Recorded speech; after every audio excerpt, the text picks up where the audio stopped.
He's published more than 300 peer-reviewed papers across several disciplines, including anesthesiology, biomedical engineering, critical care medicine, ergonomics, exercise physiology, gerontology, neurology, neuroscience, obstetrics, pediatrics, psychiatry, psychology, psychometrics, space medicine, and substance abuse. So a true Renaissance man. And in 1994, he proposed the Polyvagal Theory, something that he's going to talk about here. And that really has changed and transformed the way we understand both connection and the different responses of the autonomic nervous system. So thank you so much for being here.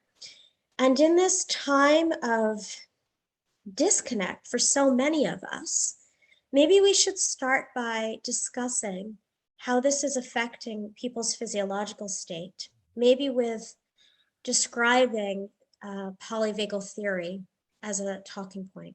Sure. Well, Heather, thank you very much for inviting me and listening to my bio. I should also make a statement that longevity and persistence often help. So if you're around for a long time, you'll have more accomplishments than if you just start off. So be patient and be persistent. Now to the real issue. Polyvagal theory gives us some information that enables us to adapt or cope with the crisis that's going on. Polyvagal theory places the emphasis on the importance of our biological or physiological state as this variable, as this system in between the external world and our responses to it. So if we're in a certain physiological state, we can be extremely accessible, very resilient, and things just don't bother us. But if we're in another physiological state, our thresholds to be reactive, to respond to threat, or to even see threat when there is no threat will be heightened. So we have to have a better understanding that actually our physiological state is a major player in how we are actually experiencing the world, and in this case, experiencing the crisis of the pandemic. And if our bodies are, in a sense, poised into a mobilization, a hypervigilance, a fight-flight, we're threat detectors. And when we're in that state, we want to fight or flee.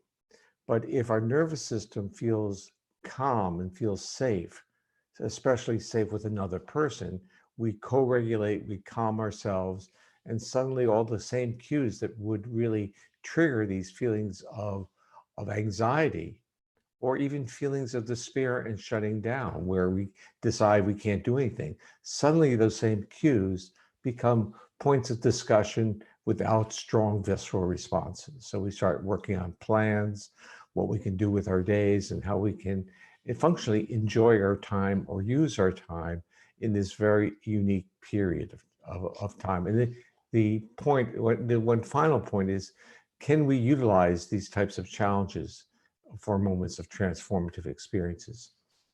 Yeah, and I think that's really a question actually that HealthFlix at large has been asking.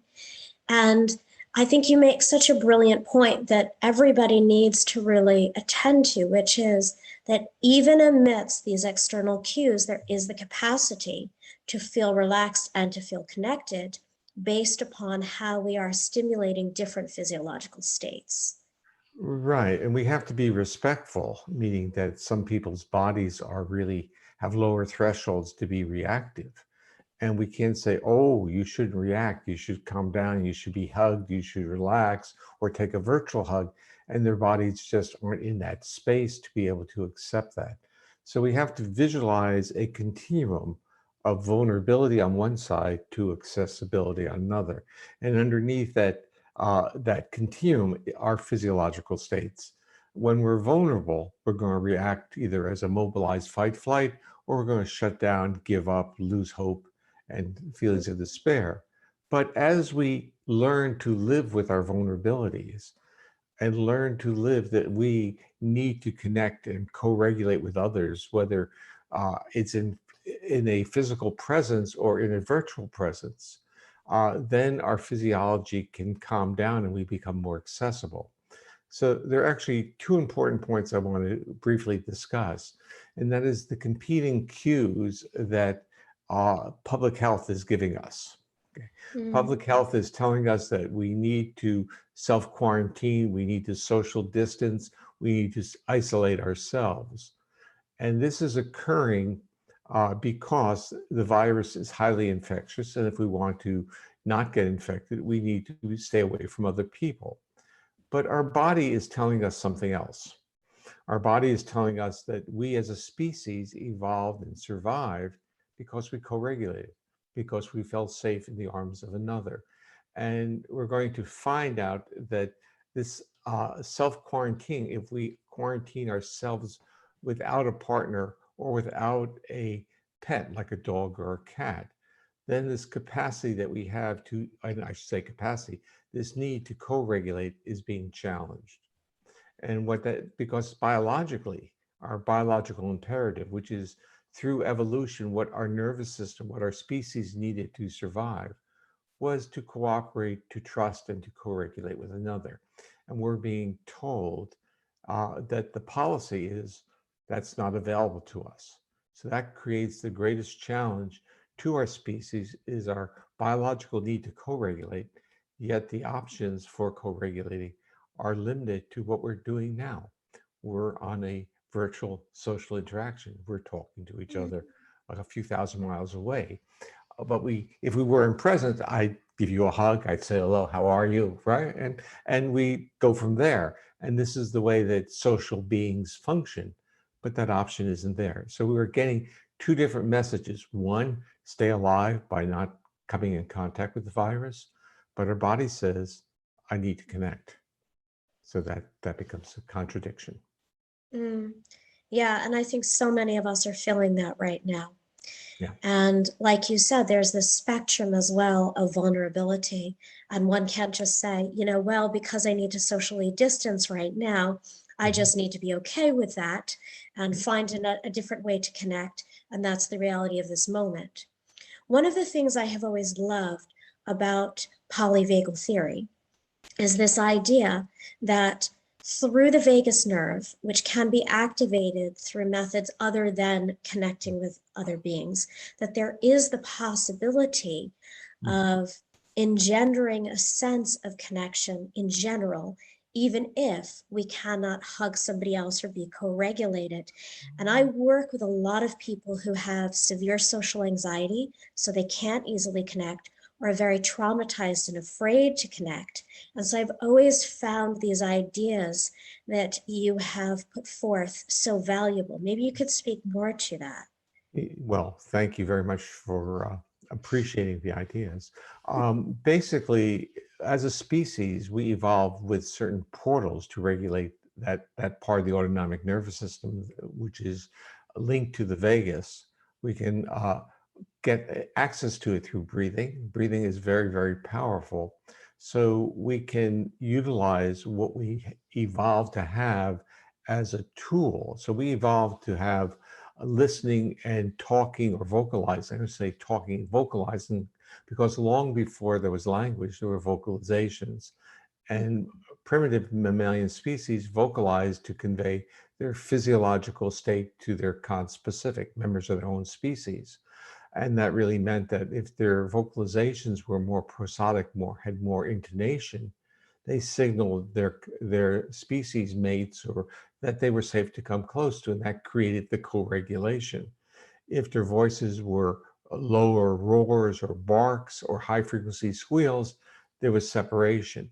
But even in our human world, we do that as well. We feel ourselves attracted to people if their voices are more melodic.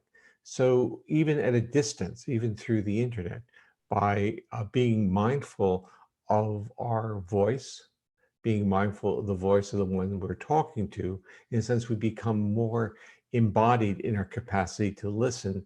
As we become more embodied in our capacity to listen, we start sharing. We have more shared moments, even through a digital experience.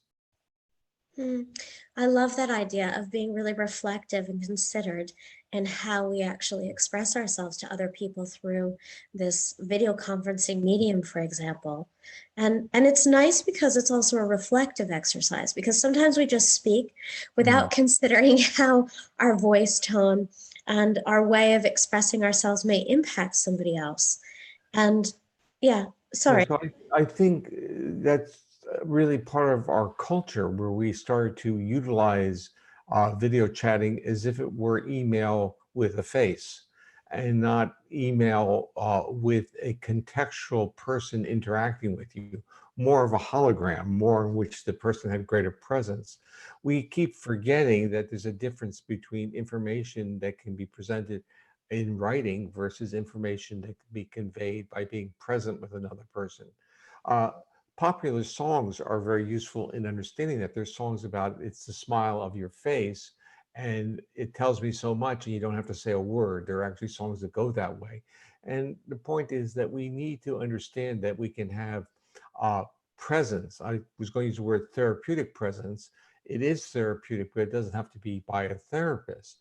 We can develop a sense of shared presence through a video chat. And I think that's the next stage that people need to be literally uh, re-engaged about. So in a sense, if you're in a social interaction with face to face and you turn your head and the person's talking and that person's body goes into a reaction because the body says you basically have insulted me by turning away, and the person who turns away says, really, I didn't insult you. I can still hear what you're saying.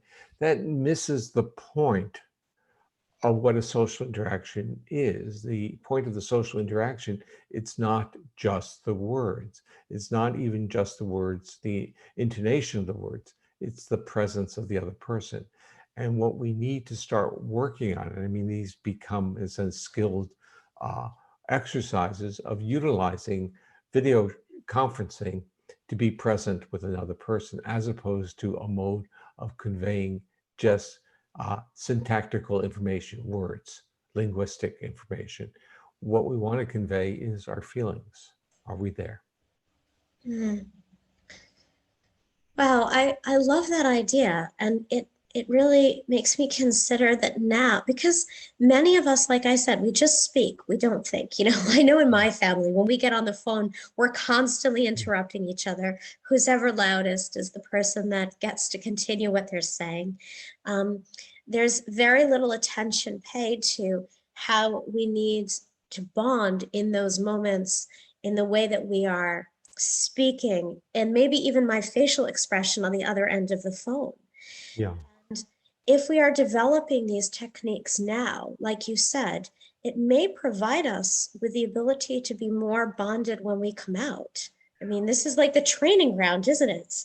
Yeah, well, it's training wheels because it's actually we're reducing all the toolkits that we would have more intuitively. They're actually being parsed or ripped apart because it's become two-dimensional. I'm a flat screen in front of you. My voice can have a degree of depth or three-dimensionality because of intonation, but my actual physical presence now has to be integrated in your brain that I am really here. I'm with you at this moment. And I think we need to be, in a sense, more mindful of our role in the social interaction. And it's not just conveying information, or I should say, it's not just conveying information that words convey, it's conveying information that our presence conveys. So it brings in as well the Yeah. skill of mindfulness, really Yeah. arriving and showing up with, I'm here. I'm conscious of what my body and mind feel like in this moment, and I'm conscious of how I'm expressing myself. I know it's a bit of a tangent what I want to ask you next, Mhm. but I think talking about the melodious voice uh, moved me into your work around music and Mhm. the impact of the listening system on helping to tone parts of the middle ear, making it more possible for people to connect effectively, especially with autism. I find that very, very interesting. And is there any relevance Mhm. for that for those of us that are not autistic now, are not on the spectrum? That kind Well, there's a relevance for being a human being because what the music intervention, which is called the Safe and Sound Protocol, is doing, it's taking prosodic voices, meaning a melodic voice. In fact, it's using vocal, primarily female vocals, and it uses computer algorithms to amplify the shifts in intonation, meaning it makes it hyperprosodic. And this really is our nervous system has great difficulty in rejecting a very melodic voice. And if we watch a mother with the baby, and the baby who could be in a tantrum becomes calm by the inflections of the mother's voice. Being yelled at doesn't reduce the tantrum, but the intonation of the voice does. And this is with us, and it's with other mammals as well. So several people who are watching our webinar have pets, and they talk to their pets with melodic voices. And if they were to talk to their pet with a lower tone, monotonic type voice, the dog or the cat would feel that they're being threatened. So the Safe and Sound protocol really leverages this evolutionary history of mammals to respond to the intonation of certain frequencies as cues of safety. Think of it as a cue of safety that the body can't turn away. There's a paradox, though. If a person has severe trauma history and they're now exposed to this melodic sound, their body gets like this. It becomes accessible. But to a person with a trauma history, accessibility is vulnerability. So it requires a more trauma-informed therapist to understand, to work through that so that the cues of safety don't become associated with cues of violation of trust. So this becomes this really therapeutic dance that has to occur, where the nervous system has to be exposed to feeling safe and has to titrate, because feeling safe is really our optimal situation. We want to be there. But if we have been injured or violated, or our trust has been violated by those whom we had trusted, especially family members or spouses, then when our body goes into this accessibility, the body detects that and then reacts and tries to protect itself.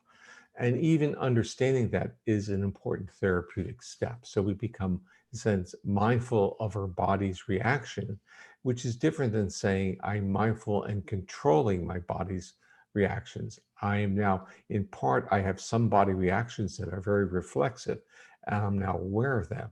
And I'm aware that there are certain triggers that push me into that state. I want to actually roll it back a little bit, because when you were talking a few moments, you were doing something very important. You were extending durations of breath, and your voice became more melodic, and your face softened up. And I think what you were performing or exposing yourself at that moment was really this vagal exercise of what slow exhalation, including slowing up the duration of your phrases or extending the duration of your phrases, is like slow exhalations, and that increases that vagal influence on the heart, and it downregulates the sympathetic nervous system, and we become, in a sense, softer and more attractive and more accessible.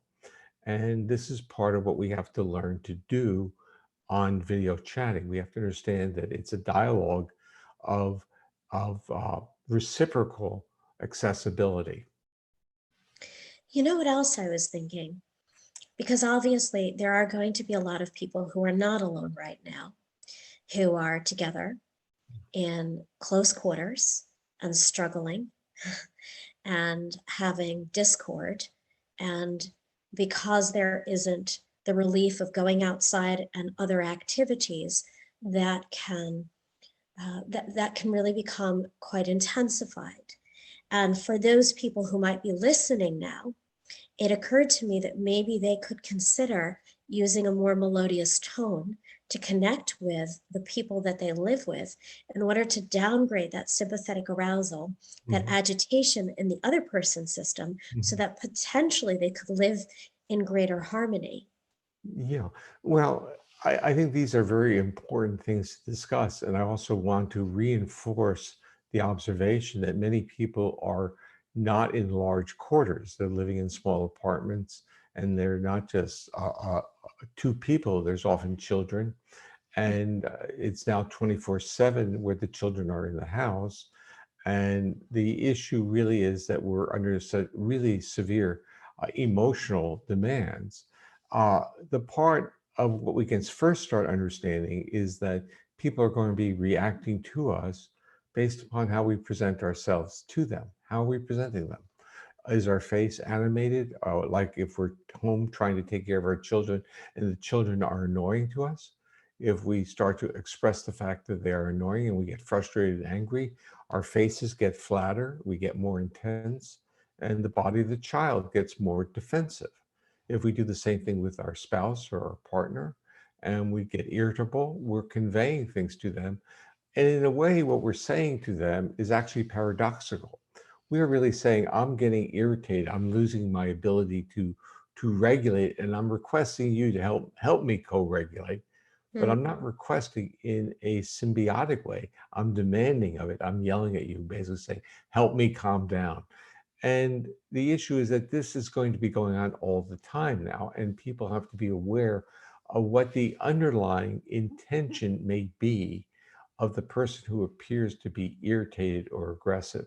It may not have anything to do with evaluating the other person or making the other person feel bad. It may be that person's last basically struggling to try to make contact with the person, say, help me, come to me. So a softness, a hugging, a gentleness could be very, very helpful. And I'm not saying that's easy, because if someone's throwing cues at you that are aggressive, what's your body do? Your body immediately goes defensive as well. That's where we need to be more mindful of our own bodily changes. And I have a process that I call neuroception. And neuroception is our nervous system's detection of risk in other people and the environment. And that detection of risk is outside of awareness, not perception. And when it occurs, we have these bodily state changes. Interestingly, our bodily state changes we're aware of. And when we're aware of that, that feedback to our higher level brain then helps us develop our narratives. And unfortunately, during this crisis, when that physiological state changes, we change our narrative, and the narrative for that physiological state of defense is now going to include the person you're looking at, the person across from you, as being causal for being disruptive in your life, when that person is merely a partner with you on this journey. Yeah. And I think that it then comes back to, if people are listening to these kinds of talks and they have access to certain skills that will shift that neuroception for them, that they need to be engaging in it. I've talked a lot myself in the last couple of weeks as engaging in self-care as a political, but also as a social act. Because, for example, if I were to go sing and elongate my exhalation, I love singing, or I'm going to elongate my exhalation and do that, or engage in other kinds of techniques that give me access to that newer vagal pathway that you refer to, the ventral vagal pathway, then potentially when somebody comes at me with that aggression because they're not able to self-regulate, and I may have the space and the cognitive flexibility to respond differently. Yeah, that's really you're defining resilience. And what you're also saying is that you can help develop that resilience on your own. You can help develop it through various toolkits, whether it's singing, which is really exhaling slowly. And remember, singing recruits a lot of the features of pranayama yoga. Mm. So you're using not only with breath, you're listening, which we're actually now going to articulate parts of what I call the social engagement system, all the striated muscles of the face and head, which are linked to the vagal regulation of the heart. So as our face becomes more animated, especially the upper part of the face, uh, and when we start extracting or attempting to listen to the voice of a person, the modulations, and as we start to extend the duration of our phrases, and we become more melodic in our voice, we end up creating a physiological state within ourselves that gets projected on the other person. And part of our goal today in having a webinar is to basically discuss the opportunities of projecting our physiological state through the internet. So how effective can we be? Can we have emphasize more prosodic voices? Can we be more active listeners? Can we share time, actually have a moment of shared thoughts or shared feelings through an internet experience? Do you have any tips then as to how you might begin a Zoom meeting in order to set the stage for everybody? I've been doing loads and I know that's happening all over the world. Are there better ways to start? Well, it's like if you were in the physical presence of another person and you had never met them, it's pretty stiff anyway. It's going to be very structured. But if you know the person, what's your first greeting? Your greeting is often to give someone an embrace, to smile at them, to know that you've met and you have a shared feeling of trust and safety with them. And that's powerful. Um, I am caught with certain, I would call these life paradoxes. So I was giving a talk in London, actually. It was a large conference, and I'm in the lobby, and a woman starts wheeling up to me. She's in a wheelchair, and she's staring right at me, and her face is stern. And she gets right up to me, and she says, "You didn't say hello to me."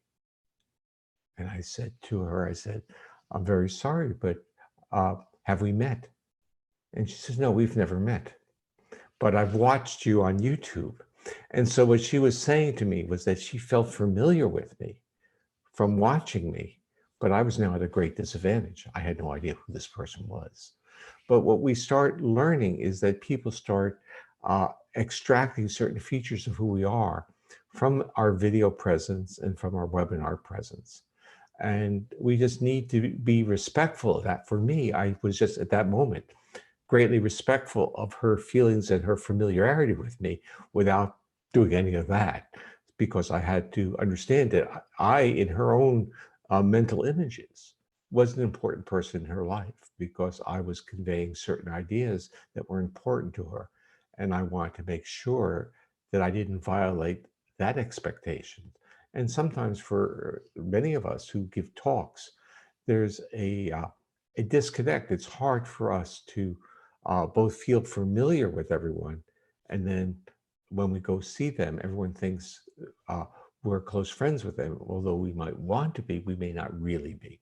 So if you go back to your real question, which was, how do you start a Zoom meeting?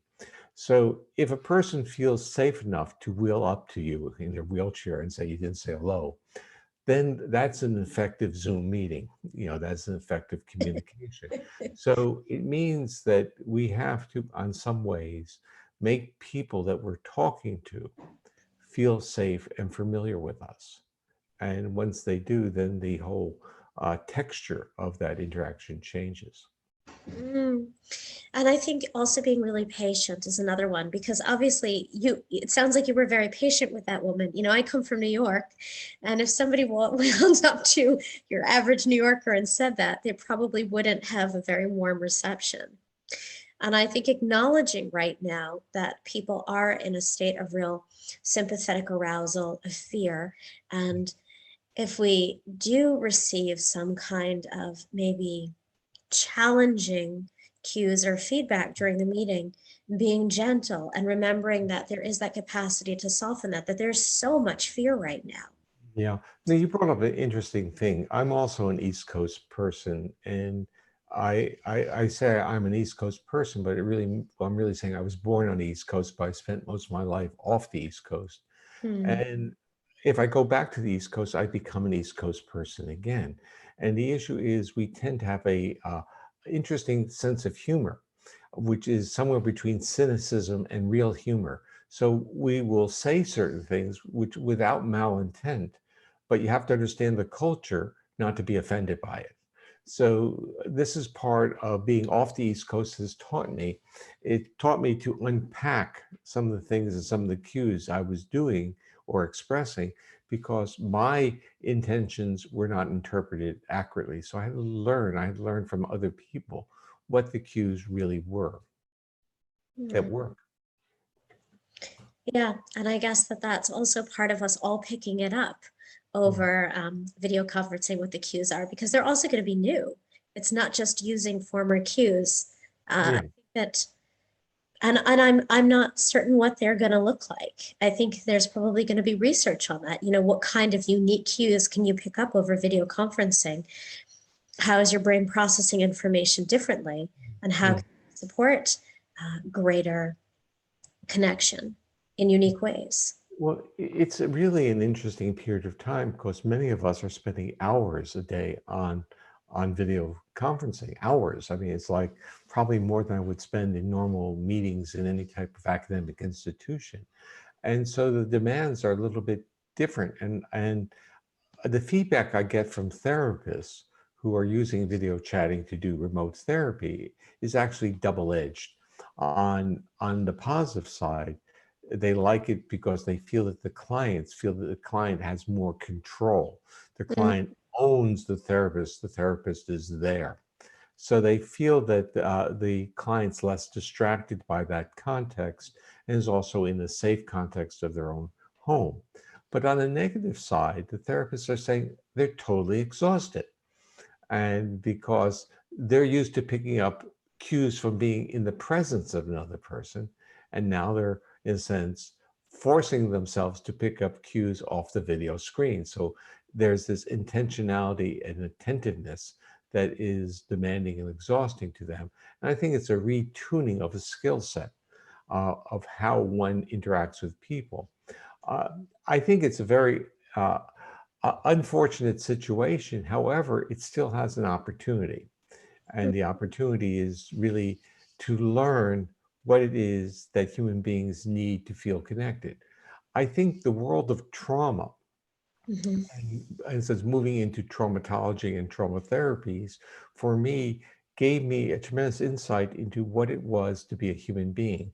Because what happens with trauma is many of these features, many of these skills are literally stripped from the person. They don't have it. They have the intentions, but they don't have the underlying neural mechanisms or toolkit to feel safe in the arms of another person. So you start seeing what it is to be a optimally functioned human, and you see and you can actually quantify the processes that have been stripped away as the body responded to threat in this profound way that is really the response to severe trauma. And what we learn from that is we learn a lot about what are the cues that our body needs to feel safe. And we're now, in a sense, we can, from the knowledge, from the information we've learned from trauma, can we reverse engineer it to help us in a threat situation, the COVID-19 crisis, to help convey cues of safety to our species? Can we engage people through video chatting that will make them feel safer? We mm, already know what cues make them feel worse because all we need to do is turn the television on. And we know that the cues are violating our nervous system's expectation and model for safety. And I will actually want to emphasize one of the things our nervous system sees predictability and expectancy as a metaphor for safety. And what's really affecting people is the uncertainty of the situation.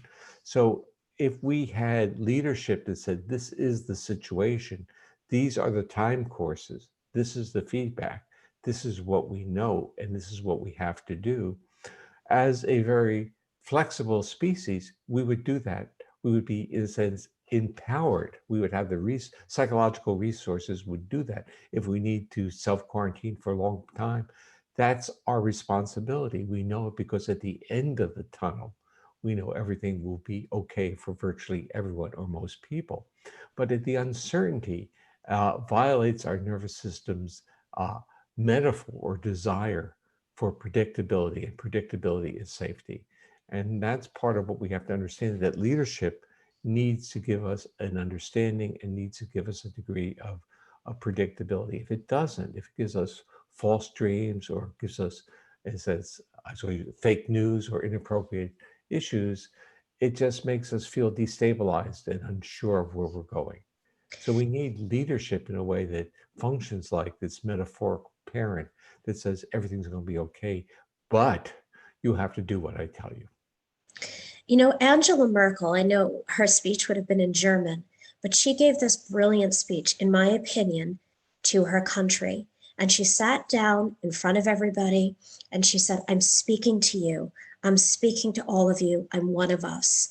And she went on for like 12 minutes, which was much longer than any of the speakers I've seen in the English speaking countries address their audience. And She was so honest, and there was so much congruency between her facial expressions and the movement of her hands and the tone of her voice. And I felt if I was German living under her democracy, the way that she is handling it would give me a sense of safety. Now, I love what you've said about the importance of our leaders being consistent. There have been people within public health or policy in the UK speaking on health licks or involved behind the scenes. And I wonder if you have any messaging to them specifically about what they may do when they are addressing the public. Well, the first point is, okay, let's go back to Angela Merkel's speech and the importance of connection and shared interaction. She was present and people felt, or you felt that she was present. That's a powerful message. It's not a message that I will fix things. Now, as you were talking about her speech, I kept thinking about what the numbers are telling us. The numbers are telling us that in Germany, the numbers of infections are at a similar rate to other European countries, but the number of deaths are lower per rate of infection. And that may be the effect that we're seeing, that the people feel that they're going to be taken care of if something happens. And I think that's an important part because there's a major neural component to our immune system, and our reactions to viruses requires our immune system and our nervous system to support our health. So fear is not our ally. An expectancy that we will go through that is an ally. So going to your latter point, which is what is the message? The message is that our nervous systems, human nervous systems, need a sense of predictability. Without a sense of predictability, they go into states of defense. And in a state of defense, they can't support mental health and they can't support physical health. So it becomes an obvious point. The obvious point is give the nervous system a predictable narrative.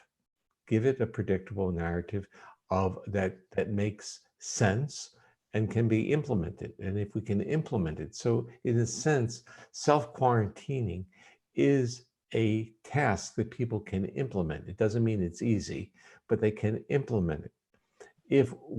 If masks were available and people were told to wear masks, that's a task that people could implement. But if we tell people to wear masks and we don't give them masks, then we have violated that neural expectancy. If we tell people they need to be tested, but they're not tests available, we violated that neural expectancy. In the United States, both those things are occurring. Also, in the United States, there's an uncertainty about when the country will be reopened. And the point is the discussion of reopening the country is not a discussion that should occur now. We should be having a discussion solely on containment of the virus. And then as we see that containment being successful, and we feel that we as a country and as a species, it has been competent in containing it, then that sense of success will enable us to successfully re-engage the world. Lovely. Now, we have just a few minutes for questions, and then your lovely wife, the distinguished Dr. Sue Carter, is on next. So we have, let's see. So smiling is a way to make people safe. Are there any other practical tips? Love from a yoga teacher via Zoom right now. Well, smiling is helpful, but I think there are false smiles and there are genuine smiles. And sometimes when we smile as an intention, we're not conveying the right cues. So a healthy smile is actually coming up in the upper part of the face. A false smile is down here. And when people do this, it actually doesn't work. And I want to explain why. The lower part of the face is part of our aggressive system. Remember, of course, mammals bite. And so if we start to have too much tension down there, it doesn't send the same cues as crow's feet in the upper part of the face, which tells people you're happy. So I would say the easiest things to grab onto are a little bit of breathing exercises. I would say slow exhalations, are important because neurophysiologically it's the most efficient way of increasing vagal activity. I think singing is even better than slow exhalations because it's utilizing the muscles of the face and head, and singing while listening is even better. So, and my history, this is now decades ago, so it's a real history and not a contemporary point, is I was a clarinetist. And as I got older, I deconstructed what I was doing playing the clarinet, and it fit into polyvagal theory. It also fit into pranayama yoga, which had to do with slow exhalation and utilization of all the muscles of the face and head, because you're, I said, for your embouchure, for your tonal quality, and your listening. It's a wonderful feedback system when you're playing a wind instrument. And when I would give this in my talks, I suggest wind instruments. I would end up with these unusual questions from string players and percussionists and keyboard players, and they would get angry at me by saying that it wasn't just wind instruments. If you play any instrument, you get into that breathing pattern of the phrasing, and we're all in it together. So the music is driving us to have longer exhalations, whether we need it for a wind instrument or not. Fantastic. By the way, I played the clarinet, but I was terrible, so my parents asked me to stop as a child. We have one more question, and then I do think we'll need to sign off. Okay. It says, "Hi, Stephen. Could you share your thoughts on those of us who live alone without pets and who don't choose to spend much time with others, but are happy with that situation? So the situation with COVID-19 really hasn't changed much in their day-to-day. Are they lacking key social engagement as a result? And are they missing out from not co-regulating?" That what you're bringing up is actually, it's a beautiful question because it tells us a lot about the range of individual differences. And before we start saying they're missing out or blaming them, let's first start off by accepting that the human species has great variations, and those variations have enabled and will enable the species to survive. So people who do not need social interactions, um, I mean, so this is not much of a crisis for them. I think that's the point of the question.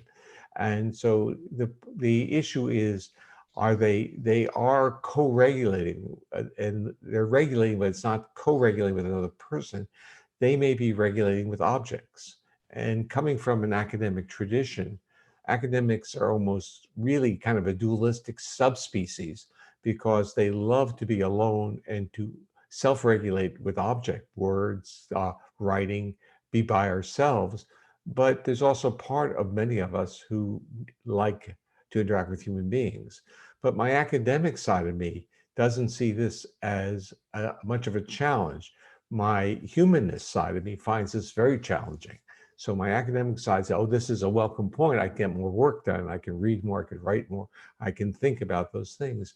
So what I'm really saying is, if there are people who can regulate their physiology so they're not moving into states of threat or hypervigilance or irritability without needing another person, they are well adapted for this type of crisis. And of course, in various types of military operations or sending people into outer space, there's selectivity based upon people who do not need too much maintenance or co-regulation. But as a species, we are a co-regulated species. And what we're talking about is a subset of this vast and variable species that doesn't need too much. And those types of people, uh, it's really quite remarkable because it's not an issue that they are damaged or an issue that they're unsuccessful. It's an issue that they have unique attributes that enable them to be successful under times like this. So I Mhm. wouldn't say they're missing anything. I would say that this defines the uniqueness, and we have to think of uniqueness not as a negative, but really as positive attributes of a species that adapts to complex demands. Mhm. Thank you so much. And You're, in the most you're welcome. melodious You're welcome. voice, I really appreciate everything that you have shared now and also your work, which I know has influenced the fields of psychology, neuroscience, yoga, et cetera, so profoundly. Thank you. The world Well, is grateful for you. thank you, Heather. It's been a pleasure. Next time, a real hug, okay? Okay.